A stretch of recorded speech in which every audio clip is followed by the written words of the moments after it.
Hello, very good morning. मेरा नाम राखी है और आज हम स्टार्ट करने जा रहे हैं part number 19 of the chapter परमाणु की संरचना structure of atom. Part number 18 में भी हमने न्यूमेरिकल क्वेश्चंस किए थे एनसीईआरटी की बुक के, और आज भी हम न्यूमेरिकल क्वेश्चंस देख रहे हैं ताकि आपको बोर एटॉमिक मॉडल का जो टॉपिक है अच्छे से क्लियर हो जाए। स्टार्ट करते हैं। फर्स्ट क्वेश्चन बता रहा है, calculate the energy associated with the first orbit of helium plus. Helium plus है, इसका मतलब है हीलियम के 2 इलेक्ट्रॉन्स में से एक इलेक्ट्रॉन रिमूव हो चुका है, हीलियम प्लस आयन में कन्वर्ट हो चुका है ये। What is the radius of this orbit. First orbit की बात की जा रही है कि इस ऑर्बिट का रेडियस क्या होगा और एनर्जी क्या होगी। तो बोर ने फॉर्मूला दिया है E N, number of orbit की संख्या है ये ई एन, nth ऑर्बिट के लिए एनर्जी जो है ये होती है -RH into Z square upon N square. RH जो है उसे कहते हैं रिडबर्ग कांस्टेंट, हम जानते हैं इसकी फिक्स वैल्यू होती है 2.18 into 10 to the power -18 joule, जो कि नेगेटिव में दे रखा है -RH।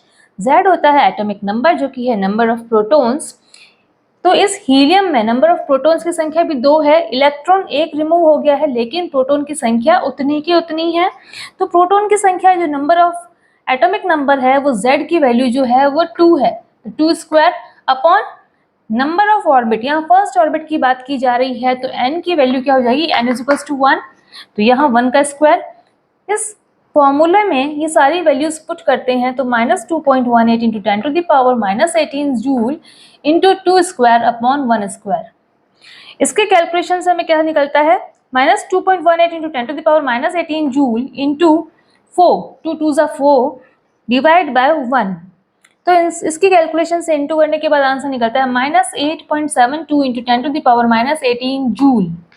ये है E1 यानी फर्स्ट ऑर्बिट की एनर्जी, ये निकल रहा है E1, जहाँ की n यानी फर्स्ट ऑर्बिट की संख्या जो है नंबर ऑफ ऑर्बिट यानी फर्स्ट ऑर्बिट की बात की जा रही है, n की वैल्यू हमने यहाँ 1 ली है, और Z जो है एटॉमिक नंबर है, नंबर ऑफ प्रोटॉन्स है, इसकी संख्या हीलियम के लिए 2 है। इसके बाद बात की जा रही है कि इन्होंने पूछा है कि what is the radius of this orbit. What is the radius of this orbit यानी फर्स्ट ऑर्बिट, यानी n इज इक्वल टू 1 हुआ इसके लिए भी। इसके लिए बोर ने फॉर्मूला दिया है Rn यानी नंबर ऑफ ऑर्बिट के लिए जो रेडियस है Rn is equal to a0 n square upon a0 जो है कांस्टेंट वैल्यू है जिसका की मान होता है 0.0529 नैनोमीटर्स, और n जो है नंबर ऑफ ऑर्बिट है, यहाँ पे फर्स्ट ऑर्बिट की बात की जा रही है तो 1 स्क्वायर डिवाइड बाय z जो है एटॉमिक नंबर जो कि नंबर ऑफ प्रोटॉन्स की संख्या है वो है 2 फॉर हीलियम। तो यहाँ इसकी इस फॉर्मूले में सारी वैल्यूज को पुट कर दिया है 0.0529 nanometers into 1 square divide by 2। जब इसको 2 से डिवाइड करते हैं आंसर आता है 0.02645 नैनोमीटर्स, और अगर पिकोमीटर्स में इसकी वैल्यू देखी जाए तो 26.45 पिकोमीटर्स। ये वैल्यू है R1 यानी फर्स्ट नंबर ऑर्बिट का जो रेडियस है, हीलियम के लिए फर्स्ट नंबर ऑर्बिट का रेडियस ये होता है 26.45 पिकोमीटर। ये है रेडियस और ये है इसकी एनर्जी E1 यानी एनर्जी फॉर फर्स्ट ऑर्बिट के लिए -8.72 into 10 to the power -18 joule, ये है एनर्जी। क्वेश्चन में हमें यही पूछा है कैलकुलेट द एनर्जी और उसका रेडियस, ये हमने दोनों निकाल लिया है। इसके बाद सेकंड क्वेश्चन पे आते हैं। सेकंड क्वेश्चन पूछ रहा है what are the frequency nu and wavelength of a photon. एक फोटोन है, उसकी फ्रीक्वेंसी और वेवलेंथ दोनों ही पूछ रहे हैं। Emitted during a transition from n5th state to n2nd state in hydrogen atom. Hydrogen atom है, ये देखिए मैंने डायग्राम ड्रॉ किया है इसका। ये हाइड्रोजन एटम है जिसकी की n5th स्टेट यानी n जो है इसकी जो ऑर्बिट की जो नंबर्स है n1 2 3 4 5th, ये जो 5th नंबर ऑर्बिट है यहाँ पे जो इलेक्ट्रॉन है वो जंप कर रहा है n5th टू n2nd स्टेट में। तो n2nd में जब जंप कर रहा है, हम जानते हैं कि हायर एनर्जी होती है आउटर वाले ऑर्बिट्स की और लोअर एनर्जी होती है इनर ऑर्बिट्स की। जब आउटर ऑर्बिट यानी हायर एनर्जी वाले इलेक्ट्रॉन्स लोअर एनर्जी वाले ऑर्बिट्स में जंप करते हैं तो अपनी एनर्जी का एमिशन करते हैं फोटॉन्स के रूप में, रेडिएशंस के रूप में। उसी फोटोन की हमें फ्रीक्वेंसी और वेवलेंथ निकालने का कहा है। समझ रहे हैं इस बात को। ये इलेक्ट्रॉन है 5th नंबर ऑर्बिट में जो जंप कर रहा है, इनिशियली उसकी पोजीशन है 5th नंबर ऑर्बिट से, फाइनली उसकी पोजीशन होती है 2nd नंबर ऑर्बिट में, और यहाँ से जब जंप करता है इलेक्ट्रॉन सेकंड नंबर ऑर्बिट में, तो हम जानते हैं, हमने स्पेक्ट्रम पढ़ा है, जब सेकंड नंबर ऑर्बिट में इलेक्ट्रॉन जंप करता है तो जो सीरीज आती है वो बामर सीरीज होती है। जानते हैं हम, जो स्पेक्ट्रल जो लाइंस आती हैं वो बामर सीरीज में आती हैं। ठीक है, तो यहाँ से इनिशियली फिफ्थ नंबर ऑर्बिट से सेकंड नंबर ऑर्बिट में जब जंप करेगा इलेक्ट्रॉन, एमिशन ऑफ एनर्जी करेगा, फोटॉन्स के रूप में करेगा। वो एमिशन ऑफ एनर्जी का हमें कैलकुलेशन करना है, उसकी फ्रीक्वेंसी का कैलकुलेशन करना है, उसकी वेवलेंथ का कैलकुलेशन करना है। तो ये तीनों चीज़ें हमें देखनी है। सबसे पहले अगर हम बात करें, जब पोजीशन इलेक्ट्रॉन की होगी फिफ्थ नंबर ऑर्बिट से सेकंड नंबर ऑर्बिट में आएगा, तो उसकी जो एनर्जी में जो चेंजेस होगा वो क्या होगा? वो एनर्जी का जो चेंजेस होगा, फाइनल एनर्जी में से इनिशियल एनर्जी को जब माइनस कर दिया जाएगा तो एनर्जी का डिफरेंस आ जाएगा। तो यही फॉर्मूला है, delta E is equals to final energy minus initial energy. अब हम एनर्जी की बात करें, एनर्जी का कैलकुलेशन करने के लिए एनर्जी का फॉर्मूला दिया हुआ है हमारे पास, delta E is equals to minus R H upon N square minus R H upon n, क्योंकि फाइनल पोजीशन जो है सेकेंड नंबर ऑर्बिट की है, तो माइनस आर एच क्या है? रिडबर्ग कांस्टेंट है। इसके बाद एन स्क्वायर, एन जो है ये है फाइनल पोजीशन पे जब इलेक्ट्रॉन आ रहा है सेकेंड नंबर ऑर्बिट में, वो है, और उसका माइनस कर रहे हैं minus R H upon N. Initially जो पोजीशन थी जो फिफ्थ नंबर ऑर्बिट में थी इलेक्ट्रॉन की, वो है 5 square.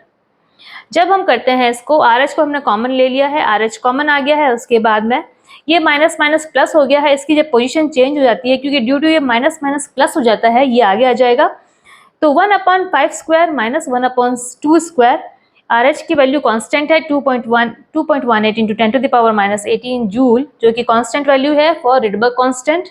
Delta is equals to 2.18 into 10 to the power minus 18 joule into 1/25 minus 1/4। 25 और 4 कहाँ से आ रहे हैं? ये 5 स्क्वायर एंड 2 स्क्वायर। इसके बाद जब इसका कैलकुलेशन हुआ है तो आंसर निकल रहा है delta E is equals to minus 4.58 into 10 to the power minus 19 joule. देख सकते हैं इसको, ये है एमिशन एनर्जी, जो कि इलेक्ट्रॉन इनिशियली से फाइनली पोजीशन पे जब आता है तो ये एनर्जी का एमिशन हो रहा है। पूछा गया है कितनी एमिशन हो रही है एनर्जी, ये एनर्जी है minus 4.58 into 10 to the power minus 19 joule. हमें निकालना है फ्रीक्वेंसी और वेवलेंथ।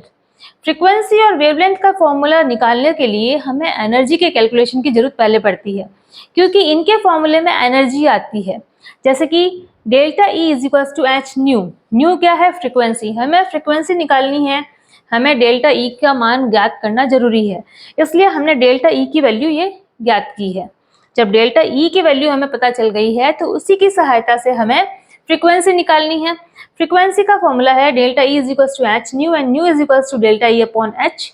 एच है कांस्टेंट, प्लैंक कांस्टेंट, और डेल्टा ई की वैल्यू को हमने अभी कैलकुलेट किया है 4.58 into 10 to the power minus 19 joule. तो हमने यहाँ वैल्यू में पुट करना है, nu is equals to 4.58 into 10 to the power minus 19 joule divide by Planck constant 6.626 into 10 to the power minus 34 joule second. यहाँ जूल से जूल कट जाएगा और आता है न्यू इज इक्वल्स टू 6.9, इसका कैलकुलेशन से निकलता है 6.91 इंटू 10 टू द पावर 14 पर सेकेंड। सेकेंड इनवर्स दे रखा है क्योंकि एक सेकेंड ही बच रहा है यहाँ पे, या तो इससे बोलेंगे सेकेंड इनवर्स या फिर हर्ट्ज। ये आई है न्यू का मान, इसमें फ्रीक्वेंसी का मान हमने ये ज्ञात किया है। इसके बाद बात आती है लैम्डा के लिए, वेवलेंथ। ये हम फ्रीक्वेंसी निकाल चुके हैं, अब जब बात आती है लैम्डा निकालने की, वेवलेंथ निकालने की, तो फॉर्मूला होता है c is equals to nu lambda. Nu का हमने कैलकुलेट किया है, c हमें पता है, c कांस्टेंट वैल्यू है 3 into 10 to the power 8 meters per second, जो कि है velocity of light. c is equals to nu lambda and lambda is equals to c by nu. तो वैल्यू पुट करते हैं, c की वैल्यू है 3 into 10 to the power 8 meters per second divide by nu, जिसका हमने अभी calculation किया है 6.91 इंटू 10 टू द पावर 14 पर सेकेंड। तो सेकेंड इनवर्स, तो ये वैल्यू रख दी है, सेकेंड इनवर्स से सेकेंड इनवर्स कट जाता है और आंसर आता है लैम्डा 434 नैनोमीटर्स, या फिर मीटर में अगर इसको बोला जाए तो बोला जाएगा 434 into 10 to the power minus 9 meters. Nanometers मतलब ही यही है, 10 to the power minus 9 meters. अच्छा, तो ये इस तरीके से हमने ये लैम्डा यानी वेवलेंथ की वैल्यू भी ज्ञात कर ली है। ये आ गया लैम्डा, ये आ गया फ्रीक्वेंसी। ये दोनों ही क्वेश्चन में पूछे थे कि जब इलेक्ट्रॉन जो है जंप कर रहा है आपका 5th ऑर्बिट से 2nd ऑर्बिट में, तो क्या फ्रीक्वेंसी होती है, क्या वेवलेंथ होती है, उसका कैलकुलेशन करना है। उसके कैलकुलेशन के लिए हमें डेल्टा ई का मान ज्ञात करना जरूरी है, इसलिए हमने पहले डेल्टा ई का मान ज्ञात किया है, जो कि कैसे किया है, जो एनर्जी फाइनली है उसमें से इनिशियली एनर्जी को जब हमने माइनस किया है तो डेल्टा ई की वैल्यू आई है, और उसी डेल्टा ई की सहायता से हमने फ्रीक्वेंसी निकाली है, और जब फ्रीक्वेंसी निकली है तो उसी की सहायता से वेवलेंथ निकाला है। तो इस तरीके से ये क्वेश्चन हुआ है। तो इस तरीके से हमने बोर मॉडल के न्यूमेरिकल क्वेश्चंस को देख लिया है। अब बात आती है बोर मॉडल की लिमिटेशंस क्या थी, उसकी कमियां क्या थी। तो नेक्स्ट पार्ट नंबर 20 में हम बोर मॉडल की लिमिटेशंस को पढ़ेंगे। तो मिलते हैं बच्चों पार्ट नंबर 20 में। अगर आपको ये वीडियो अच्छा लगा हो, हेल्पफुल लगा हो, तो प्लीज़ इसे लाइक करें, शेयर करें, सब्सक्राइब करें मेरे चैनल को। Thank you for watching.